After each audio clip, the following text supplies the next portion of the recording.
What's up, guys? Welcome to a brand new episode of DC and RC. I'm Daniel Cormier. That's my boy over there. Pivot host Ryan Clark. Look, I used to call him the Super Bowl champion Ryan Clark. But look, DC and RC host, pivot host Ryan Clark, Mr. International, Mr. Everything RC. How you doing, my friend? Man, I'm doing good, man. I missed you over the week, brother. I'm glad to see you. I'm ready to get this thing going because we got a jam-packed day for him.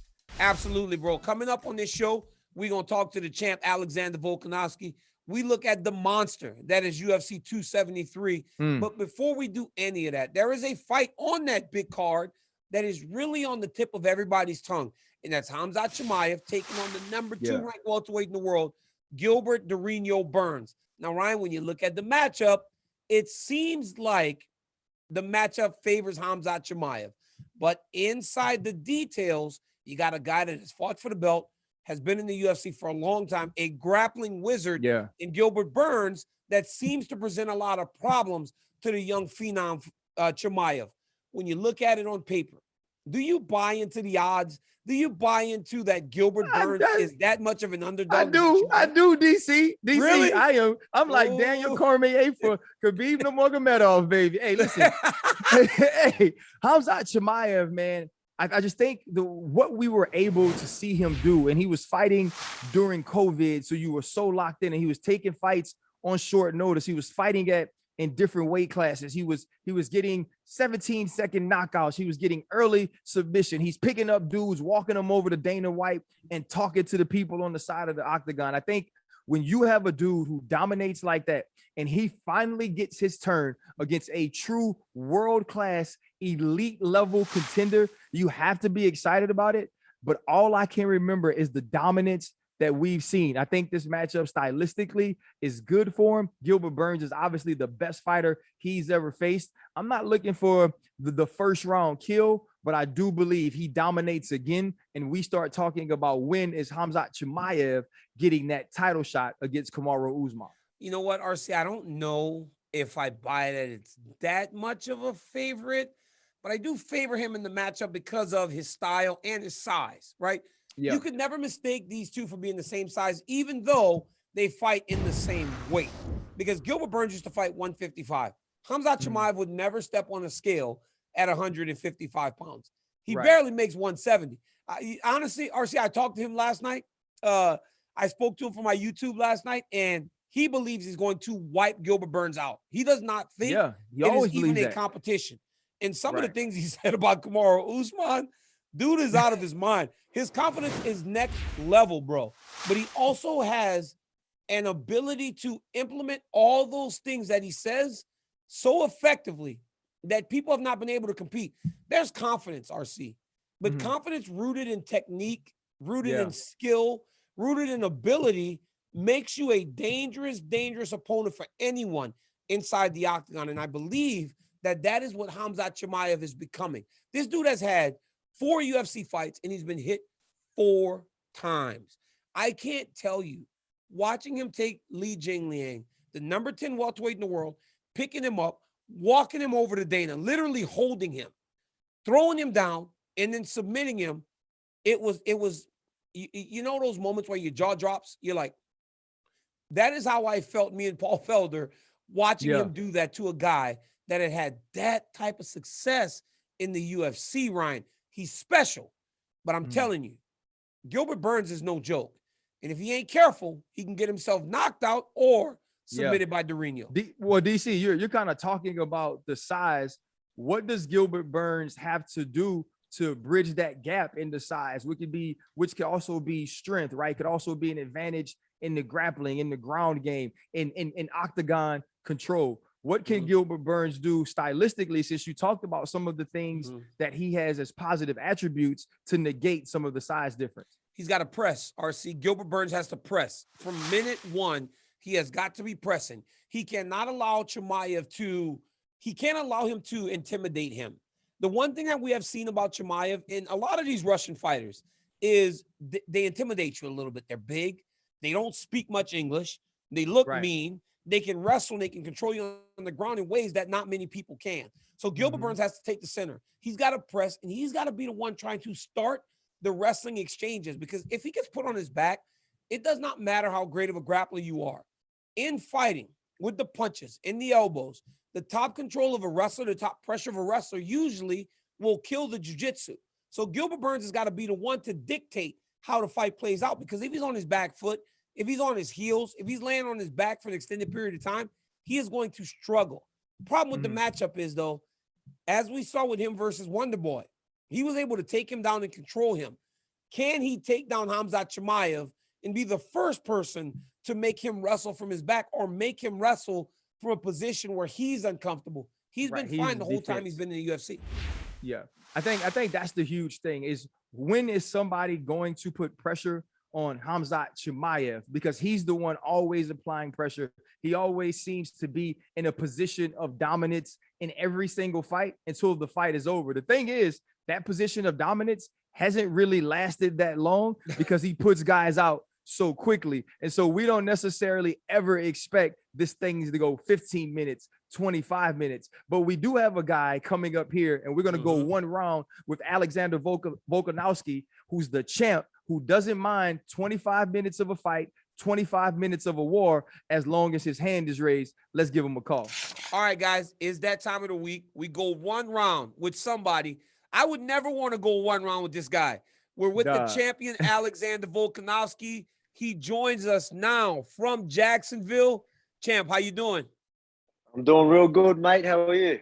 I'm good, man. You look lean. You look slim. You look ready to go. How you feeling a few days before the fight? Mate, I am pumped. I feel real good. Still healthy now. Yeah, still got the energy, but that might change over the next couple of days. So we've been doing a heap of filming. I'm about to do some cooking with Volk straight after this. So still got the energy. Still feel good. Preparation was perfect. So, you know, it's all going to plan. I love that. I love cooking with Volk. Hey, I love that. Too.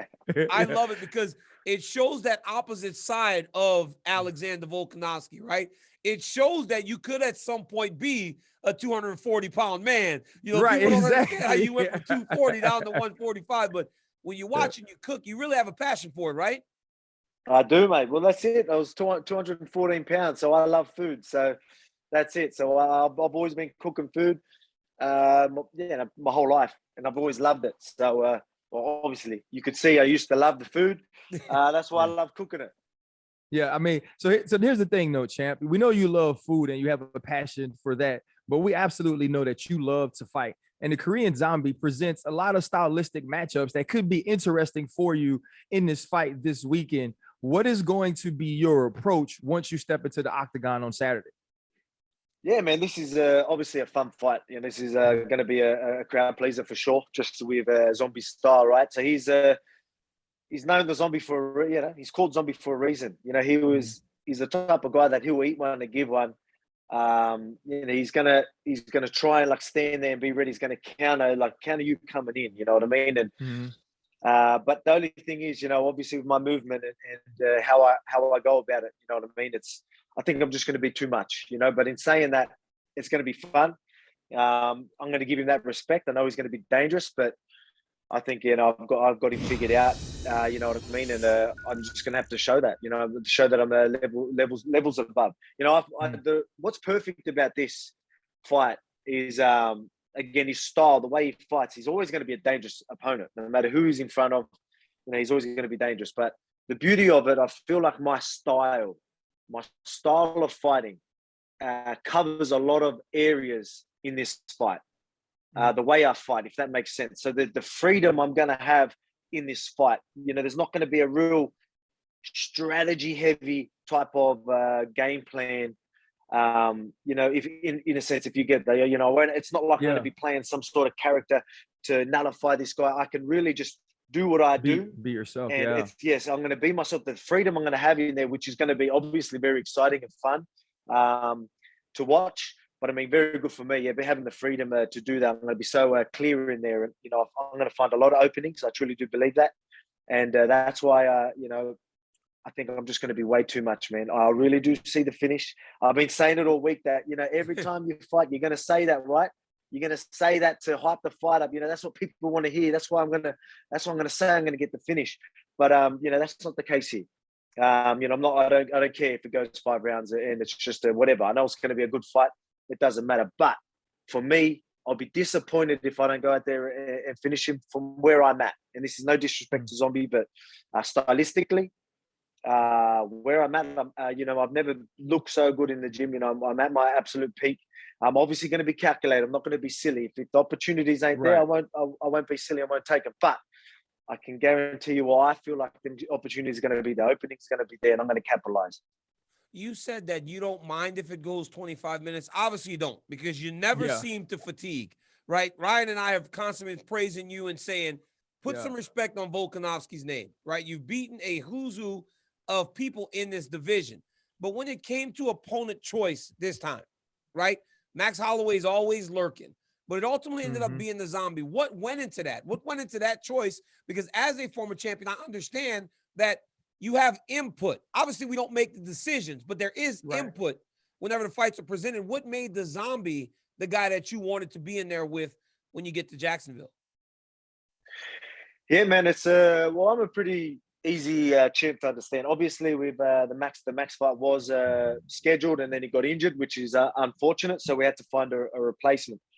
So and you look down the line, right? Like who's next in line? You got a lot of names that can come up, but then you've got guys like obviously Ortega's the next in line. I just beat him. There's no point. And then you've got Yair Rodriguez, who's after that, who's just coming off a loss. And he was his only fight in like 2 years, and things like that. So and then the next guy is Zombie. So it's pretty clear. Like I said, you look down the line, what makes the most sense, and that's that. And then not only that, stylistically, it's a fun fight.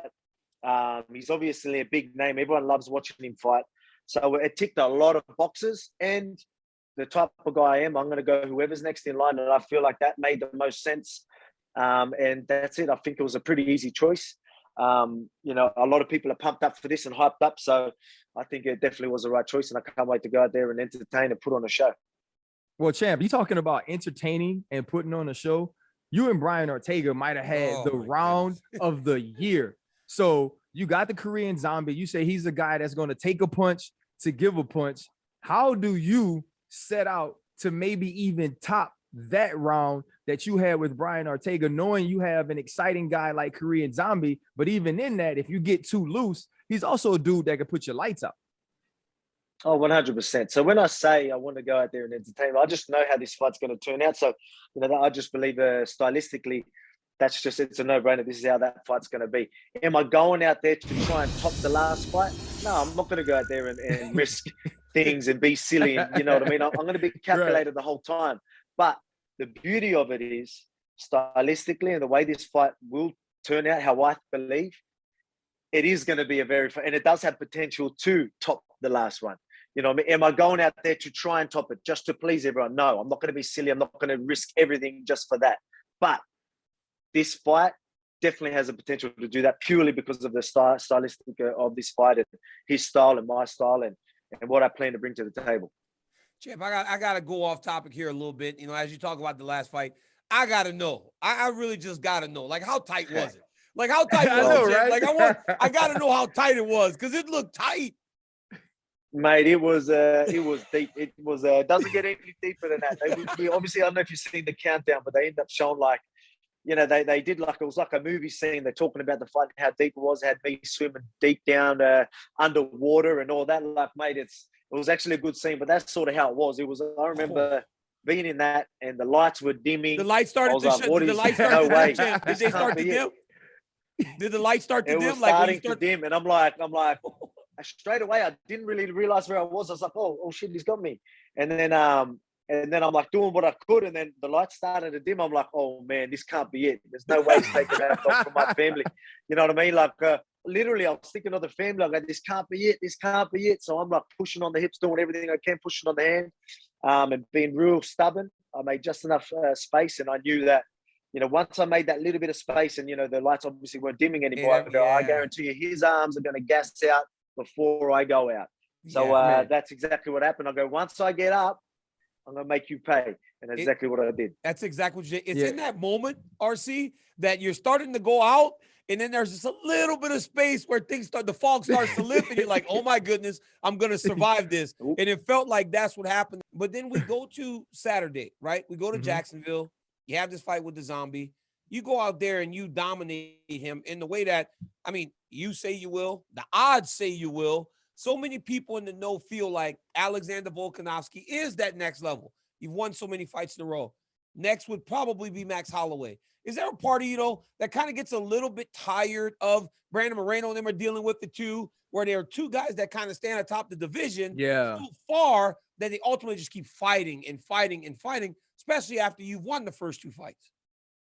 Yeah, man, look, it's just how it is, you know what I mean? And he was doing the right things. Let's be real. He was going out there and fighting the guys to make sure he stayed and grabbed that number one spot.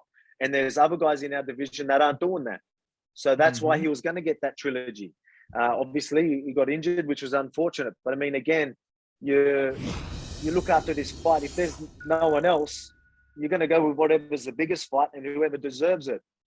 And that's gonna be Max. So again, you know, we don't know. We'll see what happens. We'll see if the division's doing whatever it's doing. But I think obviously that fight was meant to happen now, and I'm sure the UFC are going to want to reschedule it.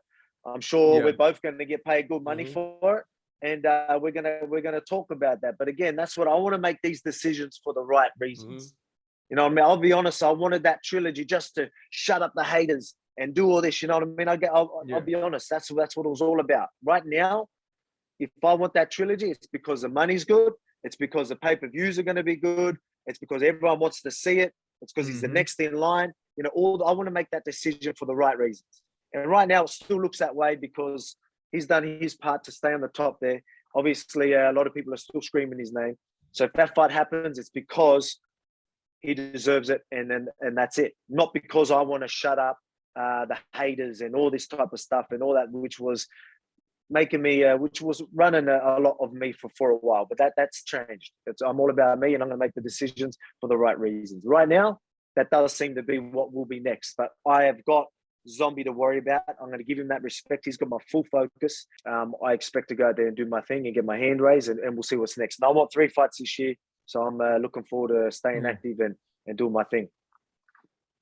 Hey, Volk, I got 2 fights for you right now. That's exactly where I was going. You talked about haters. I got some of the biggest haters that have been lining up to make sure they say your name. I mean, you could fight Triple C. I mean, even Conor is talking about you. You a real life star. When dudes like that bring your name up without you bringing up their name, that means they're focused on you. How do you feel about dudes like Triple C and Conor coming at you? Oh, well, that's it. That's what I mean by you got to see where we're at. Obviously, I'm the type of guy. The guy I am. I've said that before. I want the next best guy, and I don't want to hold up divisions and things like that. That's something I don't want to do. But if there's no one next in line, there's no one going out there trying to take that number one spot. We've got people that aren't in that number one spot crying for a title fight. You know, when they haven't earned it yet, they're sitting back hoping they get a title shot given to them. That's not how it is. Go and earn it, you'll get it. But if these guys are going to keep doing that, then that's when these doors, and like you said, there's people that shout my name, that's when some guys can step into the division and take that title fight because the contenders aren't really doing their part. So that's something I'm definitely going to, that's what I mean. After this fight, I'm going to fight Zombie, see what happens. I want to be active. If things don't add up, there's no number one contender. Let's look at these guys. Let's throw him. Let's have them as an option. Champ, obviously, before we let you go, you're a really well thought guy. You're smart. You can talk and kind of give out your points in a great way. So I just want to ask you a little bit about the state of the fight world today, right? The thing with Chimaev as he starts to ascend, calling out Izzy, calling out Usman, the Masvidal Covington situation. What are you thinking about the state of the game right now as you are in it at the top of it, just watching all this happen around you? What do you feel about the state of MMA? Oh man, look, you gotta love it. Like I love it all. You know what I mean? Obviously, you're gonna have people that are doing their own thing. You've got people with their gimmicks and like you got all this hype happening and all that type of stuff. Man, like it's obviously working as well. So you know, I'm pretty happy with it, with where it is. Like again, I'm me. I'm going to be a little bit different because I'm the type of, I've always got that competitor in me. Like you, when you're wrestling, and like everyone that's into sports, you work your way up the chain and all this, you do things properly. You know, it's just how it's meant to be. And I'm just built like that. But again, that's why that's going to always be at the front of the line for me. I mean, people jumping in, taking their title shots. Look, if the timing's right, then I agree with it. You know what I mean? What about the street fights, champ? That's how champ, it is. What about the street fight, champ? What about the street Okay, fights, so champ? that's where you're going with that one. Yeah, what about the street fights, champ? Talk to us. Sorry. Okay, well, man, look, sometimes people need to be put in line, but at the same time, you know, obviously Masvidal had his chance to do it, and you know, obviously it didn't happen for him. But man, when you start bringing up stuff again, a part of your gimmick, there are going to be repercussions. There are going to be things that are going to happen, especially when you're messing and you're getting people really emotional just to get in their head. Things might happen, so you should expect that in a sense. Do I think it's right? No, but for Colby to be upset about it and not expect it is just silly. You want to do that sort of stuff, be ready to get punched in the face for it. So again, That's people real. start bringing up my kids and all that. Put it this way, Colby started that sort of stuff. I don't care if I'm a feather. I'll be putting one on his chin too. But that's just how I look at it as well. But at the same time, you need to be careful because we are mixed martial artists. It was a little bit behind. You know, you thought maybe they would be over it, and it was a different situation. But hey, what we say back home, I don't know if we're allowed to swear, but you know, get shot, talk shit, get hit. That's something that we used to say back home. Champ, thank you so much for joining us, man. Good luck this weekend. Continue to be so uniquely you, man, and so special inside that octagon. We enjoy every single moment of it. Have fun out in Jacksonville. No worries, man. I appreciate it, guys. Thank you. Good luck, brother. That is only one of the title fights this weekend. We also got the rematch between Petr Yan and Aljamain Sterling, a guy in Yan that many believe is the rightful ruler of the division. And Aljamain Sterling is another guy that really does deserve more respect for the work that he has put on paper. When you look at this matchup, how excited are you about it? Because this is such a massive card, and there are a number of people that, while they appreciate the matchup, they're very excited about Zombie and Volkanovski, and they're very excited about Chimaev Burns. So it's underappreciated a tad bit, even though it's the main event. But don't you think a little bit of that, DC, is that we feel like we kind of saw it, you know, and you almost feel like we know who the rightful winner is. And now, as by the rules and the regulations of the UFC, Aljamain Sterling is the rightful champion, 100%. Anybody who expected him to continue after taking a knee like that, an illegal knee, while he was down, is absolutely out of his mind. You mentioned lights going out and lights going dim and some of these things. I don't remember, DC, because when my lights went out in football, they went out like that. Then you just woke up. So I never saw him go dim. It's kind of similar though, champ. I promise you, it's actually kind of similar. It's just a little bit like more like it just kind of like lasts a little longer, right? Like you start to go, and then all of a sudden you're gone, but then you wake up. And you kind of feel like you took a nap. Did you feel like you took a nap? Yeah, I did. What is that? Like, well, why does it feel like you took a nap when you got like knocked off? Like, I would wake up and the trainer would be sitting over me. I'd be like, what you standing over me for, bro? Like, go ahead about your business. You know what I mean? So crazy, dog. It's crazy. And so, like, that's kind of, I think we feel like we've seen it. And then obviously, we see Petr Yan dominate Corey Sandhagen in his last fight. But I think people also forget that Aljo submitted him before. That was the way he got an opportunity to fight Petr Yan. And so, Aljamain Sterling is definitely going to be a huge challenge for Petr Yan. I think what excites me about it is, like, the first fight wasn't necessarily like visceral, right? Like you couldn't really feel the energy. It felt like two mixed martial artists going out to do their job. This is different. Like these dudes are coming out to fight. But when you look at this fight, DC, and think to yourself, okay, Aljamain Sterling is the champion, but we did see Petr Yan start to dominate a little bit. What can Aljo do a little differently so we're not in the same place he was right before he took the illegal knee? So you see, that's what I was kind of thinking about when you said we've seen it, right? But I think in seeing Petr Yan before, you have a better chance to fight him again. Okay. Why? Because he starts a bit slow, always.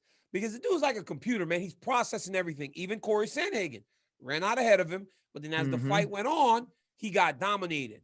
Aljo might have won the first round because he was so active. He put so much out there and just kind of tried to overwhelm him.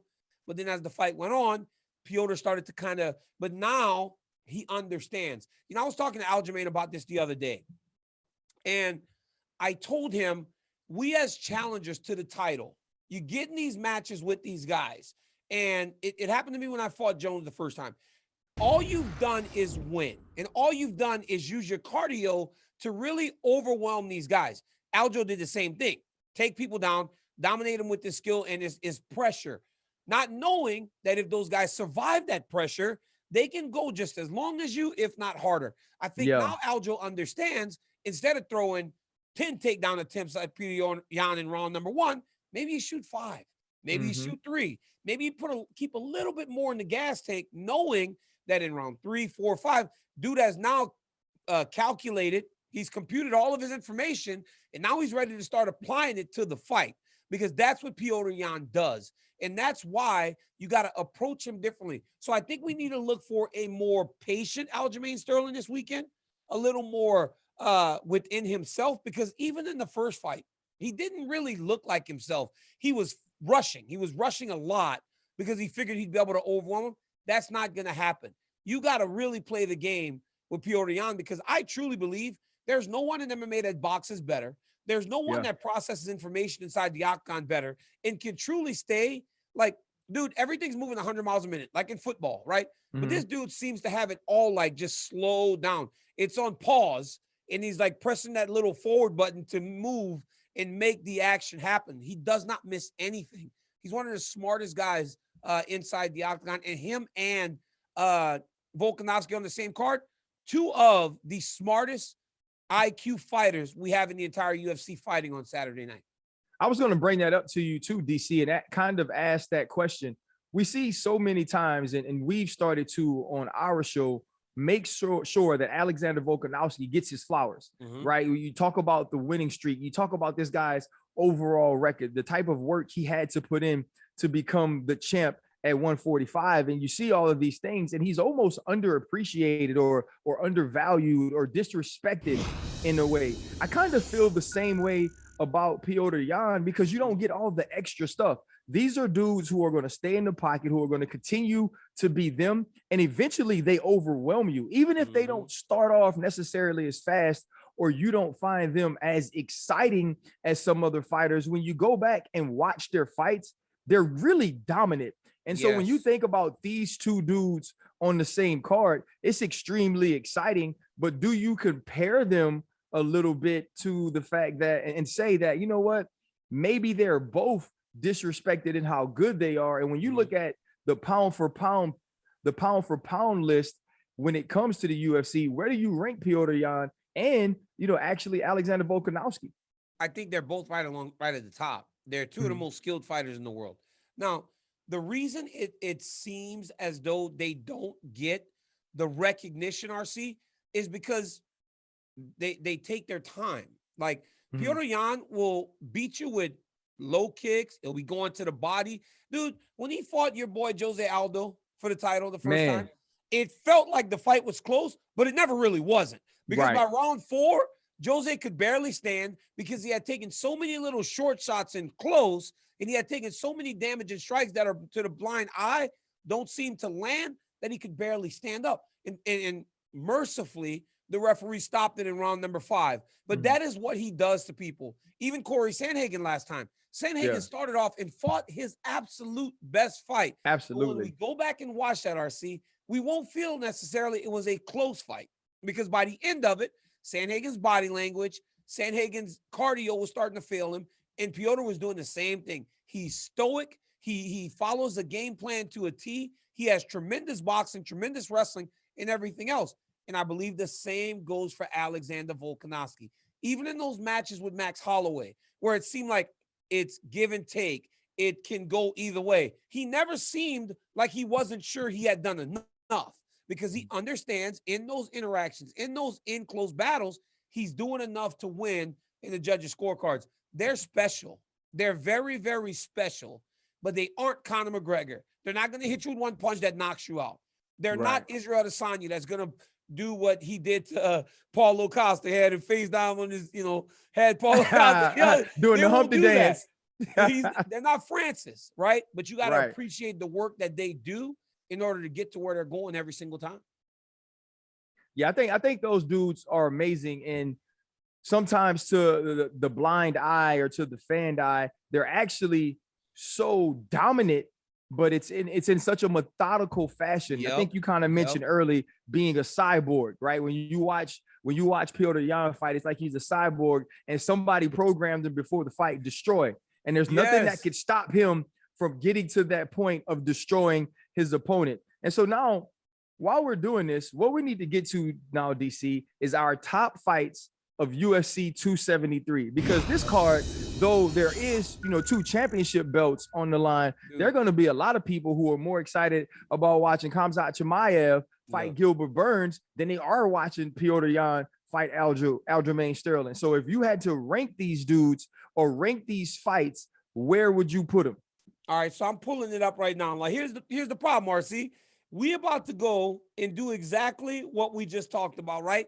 Talking about how people disrespect these guys, even though they're champions, because of the way that they fight. So when I look at the card, right, I'm looking at it here. I'm going to tell you right now, the 5th fight for me, when I get into the fight card, I'm going to probably go, no lie, I'm going to go Jairzinho Rozenstruik versus Marcin Tybura. Why? Yeah. Because this is a prelim fight, RC, but you have 2 big-time strikers, guys with massive power, and guys that have shown an ability to truly put people out. Then I'm going to do Mackenzie Dern versus Tecia Torres, because we have to understand that even though Tecia Torres is now fighting better, can she handle a specialist like Mackenzie Dern? A person that's going to go out there and put her in positions where she's going to really have to be careful to not find herself in a submission, Mackenzie being the most active and the most successful submission artist in UFC strawweight history. Third, honestly, I'm going to go with Aljamain Sterling. No, sorry. Third, I'm going to go with Volkanovski versus Zombie, because while DC? Third, I promise you, bro. Third, because while it is an exciting fight, right? It'll be a fun fight. It isn't a fight that seems to have a lot of the questions surrounding it, because it seems pretty clear. Unless Henry Cejudo and crew have done something to truly elevate the Zombie, you wouldn't see him as a guy that's going to beat Alexander Volkanovski. Right. So I feel like the result in that one isn't as much up for grabs, no disrespect to the Korean Zombie. Then my second card from the top, I'm going to do Sterling Yan too, because like you said, great fight, fun fight, interested to see the adjustments that Team Sterling has made to give themselves a better chance. But again, you look at the odds, crazy. Now, my top fight is going to be Khamzat Chimaev versus Gilbert Burns. But again, RC, I'm about the story. I'm that guy that loves the story. Now, this doesn't seem on paper to be as competitive, but here's the deal, RC. We got some questions that we are going to have to answer about Khamzat, because he has not been in there with anyone like this. He's never been in there with anyone like Gilbert Burns. He hasn't been in there with a guy that has fought for the championship and beaten former champions like Gilbert Burns has. That's why, for me, it's my number 1 fight, because I think if Khamzat gets through this, boy, welterweight will get very interested if Khamzat does to Gilbert RC what he did to Li Jingliang and everybody else that he's fought. Let me have your 5. So at number 5, I'm going Dern and Torres. My big thing on Mackenzie Dern is that she's coming off of a loss. And as dominant as she's been in her career, and obviously she has amazing jiu-jitsu, there's still some more things that she has to get from an all-around game. And Tecia Torres is fighting better, and obviously we don't really necessarily see them on the same level, but we now know, even at 11-2, that Mackenzie Dern can be had, and I think she understood that too. So what's different about her coming out of this training camp? And my number 4 fight is going to be Ian Gary and Darren Weeks, and it's all about Ian Gary. You like right? That to me, guy, to me, to me, it's all about Ian Gary, because we want to see if he truly can take that next step, if he truly can be that next star with the following. RC, always do it. RC, you always drink the Kool-Aid. Every time one of these foreigners come with the accent and they knock somebody out, you fall in love, because now you love Paddy the Baddy. You fell in love with Conor McGregor, and now you're doing the same thing with Ian Gary. I see it. I can tell every time you start talking about these dudes. Every time you drink the Kool-Aid. I'm not drinking the Kool-Aid, DC, but we are constantly looking for stars. Yep. And I'm gonna be honest with you, you know, I got an opportunity to talk to Dana, and one of the things was for me was like, look at the champions, right? If you go through the champions are Davidson Figueiredo, the champions are Alexander Volkanovski, Kamaru Usman, they're Izzy, right? Then you go Glover Teixeira, you know, Francis Ngannou. Where are the American champions? Yeah, but Kamaru Usman is American. Listen, I get it. We keep it Kamaru. We gonna keep it ours. Kamaru Usman graduated from an American college. He grew up in the American state of Texas. I'm keeping Kamaru Usman. Look, I understand he's born Nigerian, but I'm keeping Kamaru, man. I'm sorry. We keep Usman.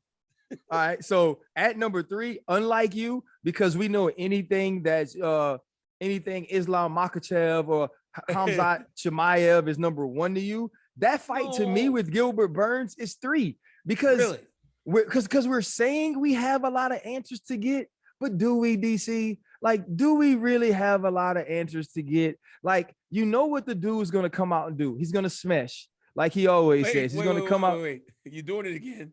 You're doing it again. This is why Juliana Pena, she was on the pivot, but this is why Juliana Pena was after you, because you do this every time. Now you're about to say Gilbert Burns is going to get beat up by Khamzat Chimaev. You keep doing this, man. You keep doing this. One, they can't fight me. I'm just giving my opinion, bro.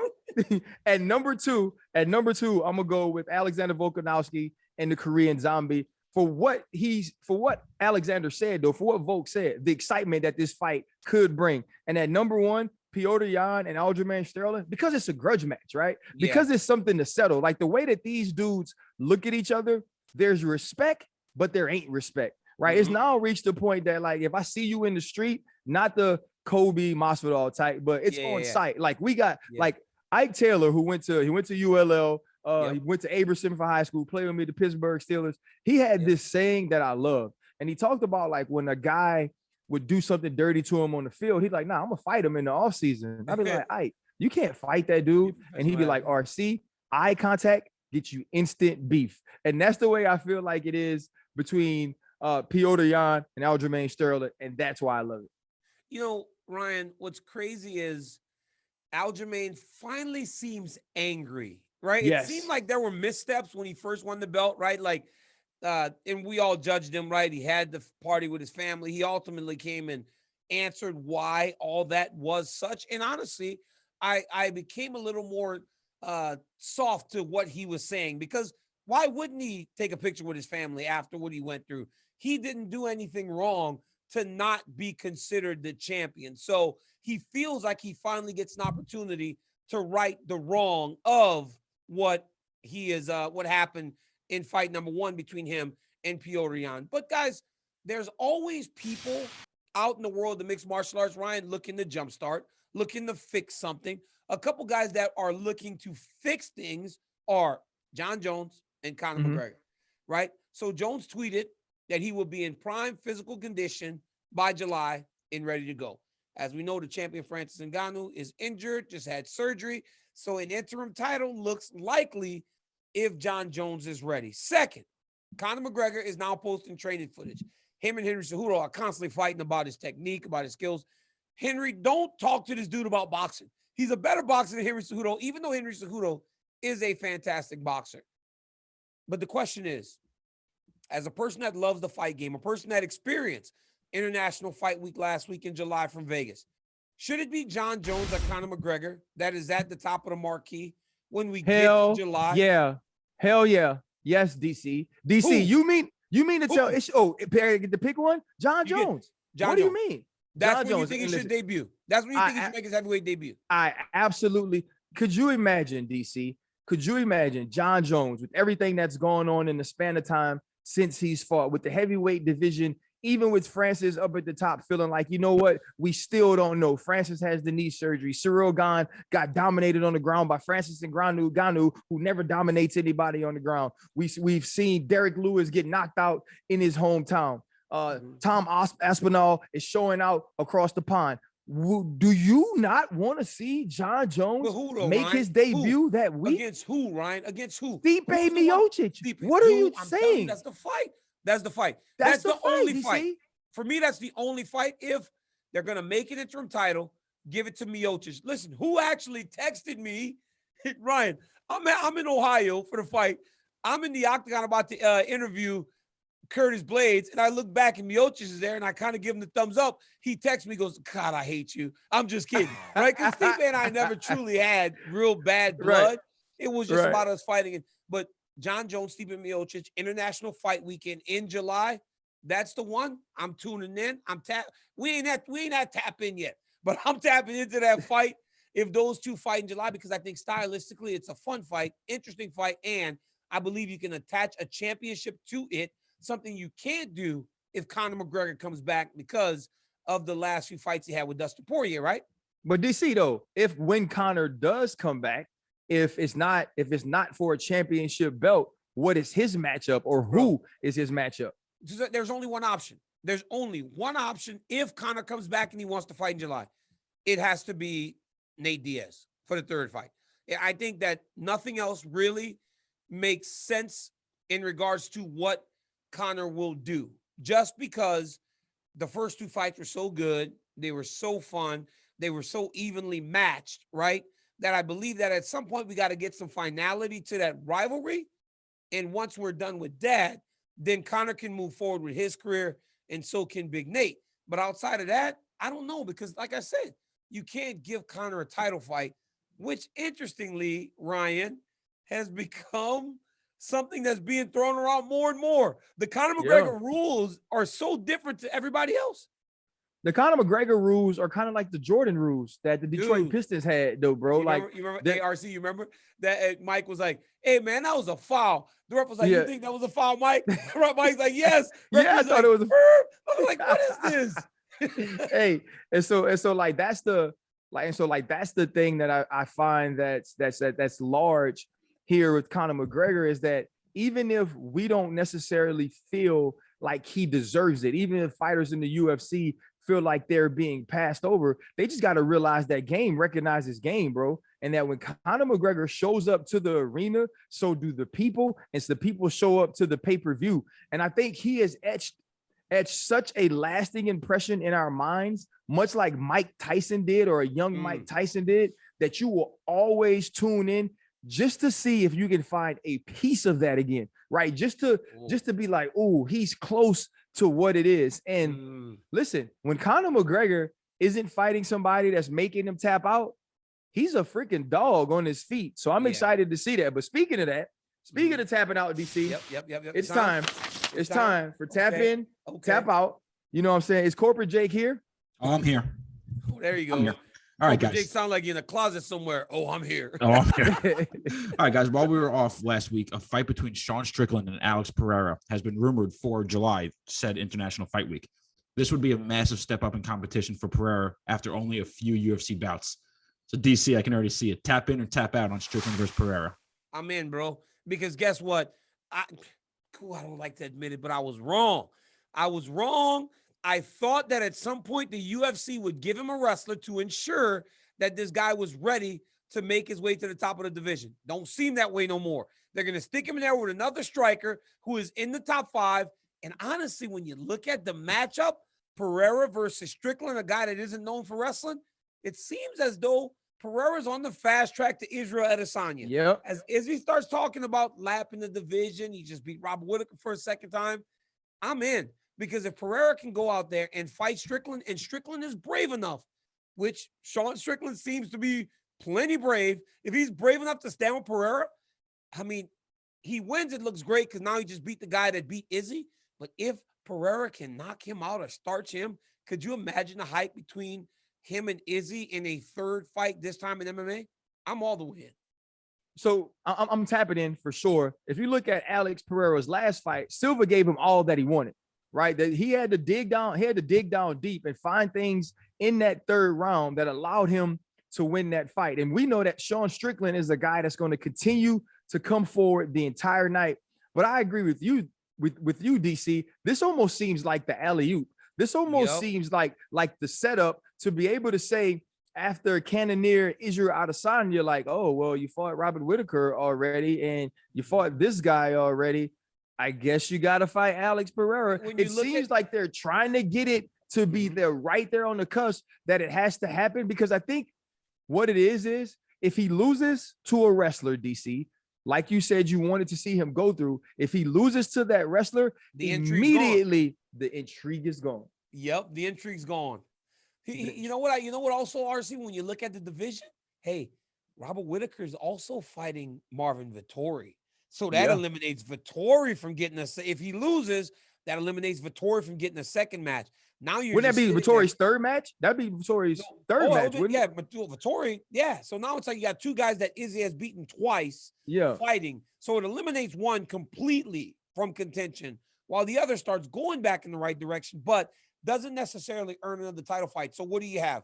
You'll have Sean Strickland right now with his win streak, probably should be next after Jared Cannonier, but they're going to make him cross one more hurdle. But if Pereira beats him, now all of a sudden you got the guy that has the backstory. It absolutely works, and I'm all the way in. Corporate Jake. All right, guys. Kai Kara France recently moved up to number 2 in the flyweight division following his win over Askar Askarov. He called for a title shot, and the champ, Figueiredo, seemed up for it. However, it is rumored that Figgy versus Moreno 4 will take place next. RC, tap in or tap out that Figueiredo should defend his title against Kai Kara France before a fourth matchup with Moreno. I tap in on this.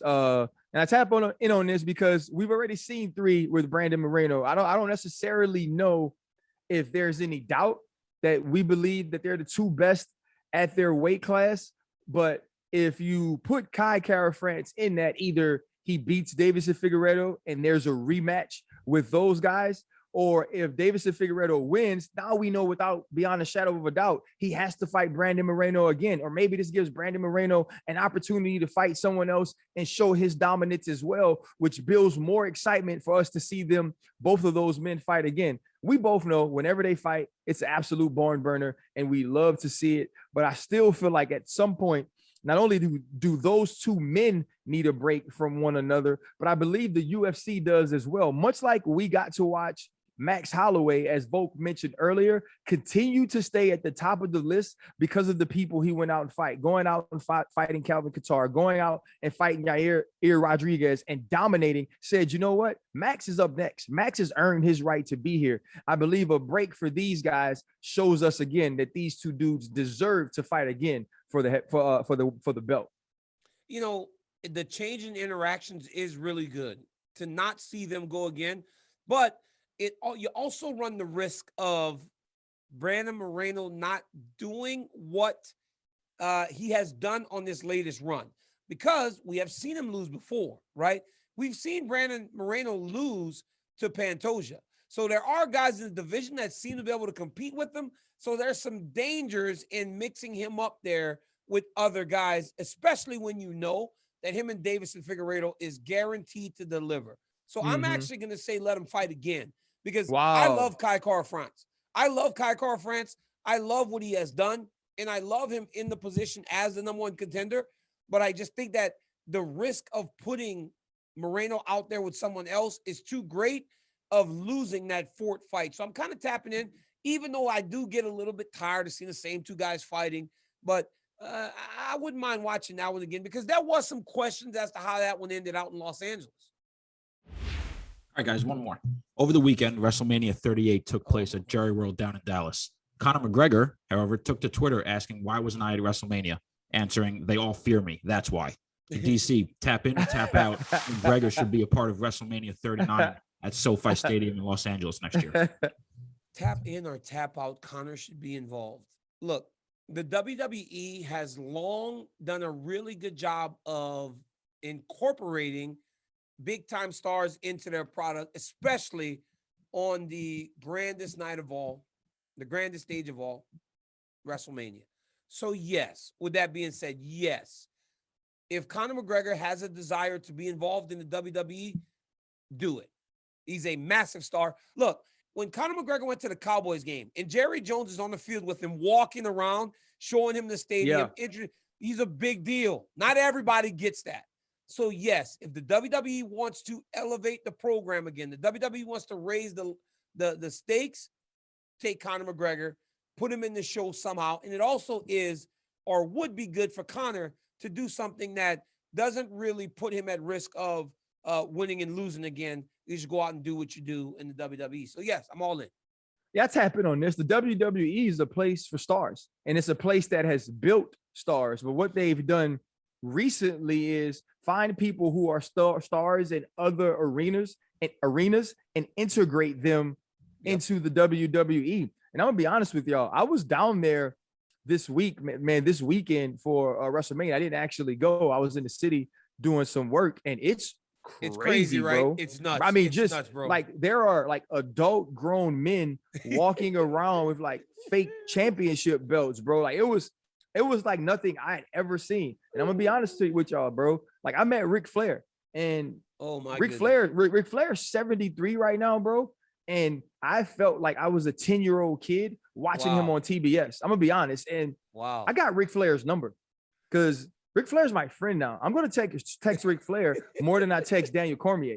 I'm letting you know. And so Conor McGregor fits right in there with stars like that, man. So I have tapped all the way in on McGregor and WWE. I mean, it's the next step. RC, you mentioned Conor McGregor, Ric Flair. Everything started with Ric Flair. The way Conor dresses, the strut, the way everybody does it. It kind of all started with Ric Flair. Like the impact that he had on the culture it's actually phenomenal to see him at 68, 70 on a video with the Migos, because he has just made that much of an impact outside of the wrestling world. But Ryan, they had when it was in the Bay Area, bro, we went to the host hotel to get our tickets. Man, it was outside the hotel. They had a barrier because people were trying to get into the hotel to see these wrestlers. They're massive superstars. And for 2 nights a year, RC, everybody pays attention to the WWE again, because I don't watch it all year, but during the WrestleMania, I tune in every single time. Every single time. Well, listen, bro, I think that was it. Wait. You see, that's the thing, Ryan. That's the thing. Like, we sometimes we like, I think we're done. Time goes fast when you're having fun. It goes fast when you're having fun, dog. Hey, it's a great time, man. Listen, we had to give back. We had to get another opportunity to sit with each other and chop it up with 273 come ahead of us, WWE behind us, WrestleMania. But all I want to say is this. When we sit down next Tuesday, I think we're going to be able to say that we had the best card at the beginning of 2022 so far. I think this card is going to be explosive. I think we'll see knockouts. I think we'll see submissions. And all I want to know, DC, is does an underdog win? I don't know, man. You see, you caught me in a bit of a weird circumstance because I can actually pick this week because I'm not calling the fights. My son has a national wrestling tournament. I opted to go with my kid opposed to going to the fights. Obviously, Ryan, as we work, we have to make choices at times to choose our family, given those opportunities. So I can pick. If there is an underdog that has the best chance, I would say it's Aljamain Sterling. Would I give him a great chance? I don't know for certain, but if there's an underdog in those 3 that has the greatest chance to win the fight, I believe it's Aljo, because Aljo's mad now. He's angry. He wants to go and prove. When you carry a chip on your shoulder, it can propel you to do great things. So if there's one, that's that. But RC, before we go, my friend, every Tuesday we'll be right back here doing DC and RC. But look, you are doing some tremendous work with the Pivot, man. You guys are killing it. I had no idea you were that good an interviewer. I mean, my boy can interview. My boy can really, really interview, man. Good job. Hey, man, I appreciate you. I got a lot of practice because I learned on this show quickly that I don't have any of the answers. So I basically turn in to interviewing you, DC, man. Y'all tune in next week to see if there is an underdog that can win. I'm RC. That is DC, but this is DC and RC. We'll see y'all on Tuesday.